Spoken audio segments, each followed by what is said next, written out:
base na po namin dito sa tabing dagat at 4:24 na po ng hapon. Wag kang bunay. 4:24 na po ng hapon. Ayan po yung haring araw. At may binabantayan po ako ditong makulit. Diyos ko, grabe. Ay, napunta pa sa malalim eh. Ayan po, at maraming ganap, maraming trabaho. Hindi pa rin po. Uy, putang inanit ka! Ay! Nakakaiya mo naman na rin bata na rin. Sabing wag mapunta sa malalim. Ayan guys, hanggang dito na lang po muna. Tabantayan ko po muna rin bata na. Diyos ko, hindi natatakot sa dagat. Ako hindi marunong lumangoy. Isa! Put! Kaya nakabunay, makuha ko ng panghampas. Kala mo?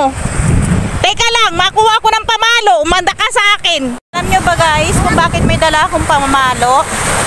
Kasi ang hirap pong sawayin itong bata na to. Ayan o. Di bali pong paluin ko. Huwag lang siyang malunod.